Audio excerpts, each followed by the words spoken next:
આવનારા તહેવારોને ધ્યાનમાં રાખીને સુરત શહેર પોલીસ વધુ સતર્ક બની છે। પોલીસ કમિશનરની સૂચના અને ઉચ્ચ અધિકારીઓના માર્ગદર્શન હેઠળ બેસ્તાન પોલીસે સિદ્ધાર્થનગર ઝૂંપડપટ્ટી વિસ્તારમાં નાઇટ કોમ્બિંગ હાથ ધરીને શંકાસ્પદ વ્યક્તિઓની તપાસ અને સઘન પેટ્રોલિંગ કર્યું। આવનારા તહેવારો દરમિયાન શહેરમાં કાયદો અને વ્યવસ્થા જળવાઈ રહે તે માટે સુરત શહેર પોલીસ દ્વારા સુરક્ષા વ્યવસ્થા વધુ સઘન બનાવવામાં આવી છે। તેના ભાગરૂપે પોલીસ કમિશનરની સૂચના અને ઉચ્ચ અધિકારીઓના માર્ગદર્શન હેઠળ બેસ્તાન પોલીસે સિદ્ધાર્થનગર ઝૂંપડપટ્ટી વિસ્તારમાં નાઇટ કોમ્બિંગ ઓપરેશન હાથ ધર્યું।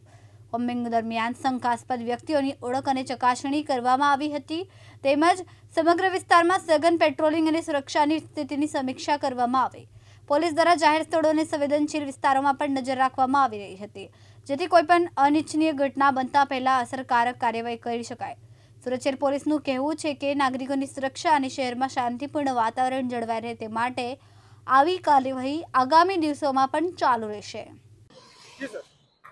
पुलिस कमिश्नर श्री सूरत शहर additional police commissioner Shri sector 2 sir DCP zone 6 sir ની માર્ગદર્શન હેઠળ આજરોજ ભેસ્તાન પોલીસ સ્ટેશન એરિયામાં આવેલ સિદ્ધાર્થનગર ઝૂંપડપટ્ટીમાં આગામી જે તહેવારો આવવાના છે શ્રાવણ માસ દરમિયાન ખાસ કરીને એનડીબીએસ લગતી કોમ્બિંગ નું હાથ ધરવામાં આવ્યું।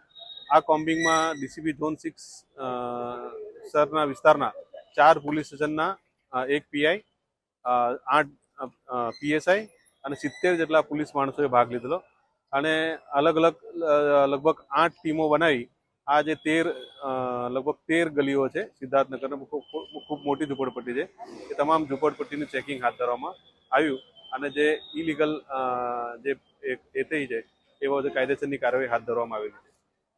સાબિર સૈયદ, દિવ્યાંગ ન્યૂઝ, સુરત।